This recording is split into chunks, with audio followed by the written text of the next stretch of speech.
You know how sometimes you see a series of headlines and they just feel totally random, even chaotic? An operation in South America, a weird new global council, a corporate takeover of a vital waterway. But what if they're not random at all? What if they're all connected by a radical and very public redrawing of American foreign policy? Today, we're going to investigate a pattern of events that seems to point to exactly that. So our story kicks off with a headline that literally sent shockwaves across the entire globe. January 3rd, 2026. While most of us were asleep, something absolutely stunning unfolded in Venezuela. The president of a sovereign nation was captured by the United States. It sounds like something out of a movie, right? But nope, this was very, very real. Now, this was way more than just a simple arrest. It was a full-scale military operation, and it was executed with just overwhelming force. The name they gave it, Operation Absolute Resolve. I mean, that tells you everything you need to know about the intent here. This whole thing was designed to be fast, public, and absolutely decisive. Okay, get this. The timeline of the operation is just breathtaking. It all kicks off at 2 a.m., with explosions rocking northern Venezuela. That's American bombers taking out the air defenses. Just 30 minutes later, U.S. Special Forces are on the ground, storming the presidential compound. By 4 a.m., it's all over. President Maduro and the First Lady are in U.S. custody. And by 9 a.m. Eastern, breakfast time, they're already on American soil, landing in New York to face trial. Just like that. Swift, precise, and shockingly public.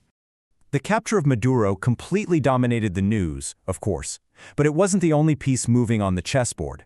While the world's attention was fixed on Caracas, other equally bold moves were being made, and at first, they seemed completely unrelated. So first, there was the creation of this new international body. It was called the Board of Peace. It was pitched as this bold rival to the United Nations, but it came with a really shocking twist. You could apparently buy a permanent seat on its governing board for $1 billion. Then, over in the world of high finance, a huge shift. The American investment giant BlackRock led a group that bought control over the key ports on either side of the Panama Canal. Now, for decades, those ports had been run by a company based in Hong Kong. But now, after a ton of political pressure from Washington, they were under American corporate control. And then came what might be the most bizarre development of all. The White House started openly threatening to take control of Greenland. Yes, Greenland. It's a massive, resource-rich, autonomous territory of Denmark, one of America's oldest and closest NATO allies.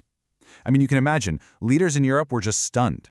So let's just recap. We've got a military intervention, a pay-to-play World Council, a corporate takeover of a canal, and threats against a NATO ally. Individually, they each seem like their own disconnected crisis, but when you lay them all out together like this, a really clear and deliberate pattern starts to emerge. And that pattern has a name, one that the administration itself was championing, the Donroe Doctrine.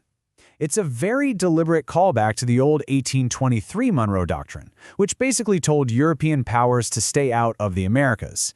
This new version, though, is being seriously retooled for a new century of American power. And here's what it is, in a nutshell. This isn't just about keeping other powers out. The Donroe Doctrine is an offensive strategy. It's all about aggressively reestablishing American dominance, and it uses a playbook of taking territory, economic pressure, and controlling vital resources. It's a framework for action.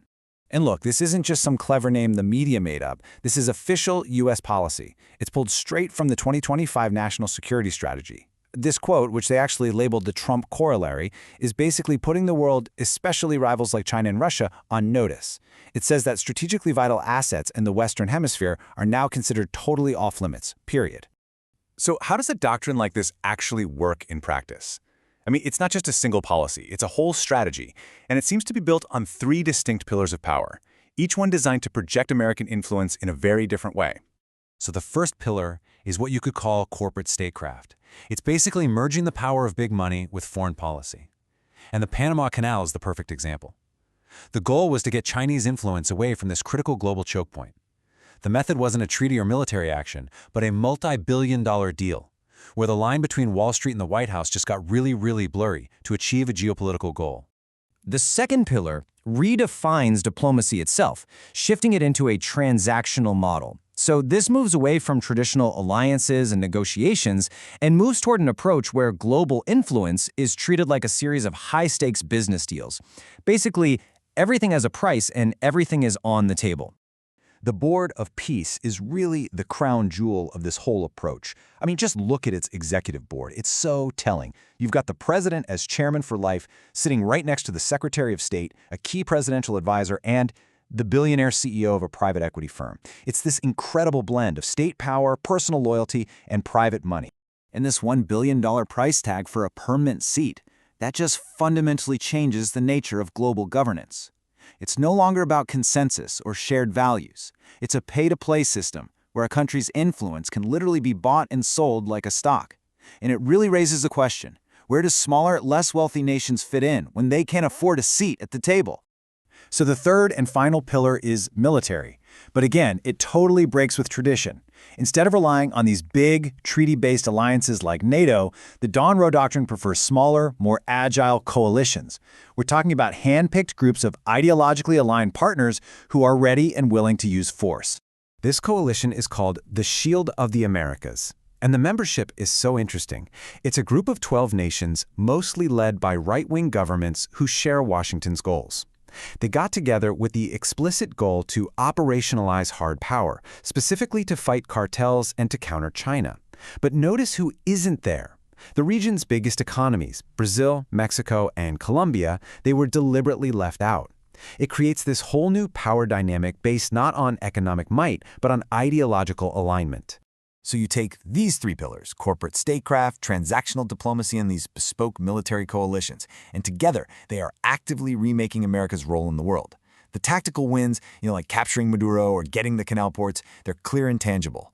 But what are the long-term consequences of blowing up the system like this? And that right there is the central concern that you hear from so many analysts and traditional allies. Hugh Lovat at the European Council on Foreign Relations puts it pretty starkly. The real danger might not be whether these new structures, like the Board of Peace, actually succeed. The real danger is the collateral damage they do to the existing global system, a system that could, in his words, irreparably damaged. So this leaves us with one last, really provocative question. Is the Donroe Doctrine just foreign policy as spectacle? A series of chaotic, headline-grabbing performances, or are we actually watching the calculated, deliberate construction of a brand new world order, one designed to ensure the finality of unchallengeable American dominance? I guess the answer is going to define geopolitics for the rest of this century. This has been another Way to Real Disaster.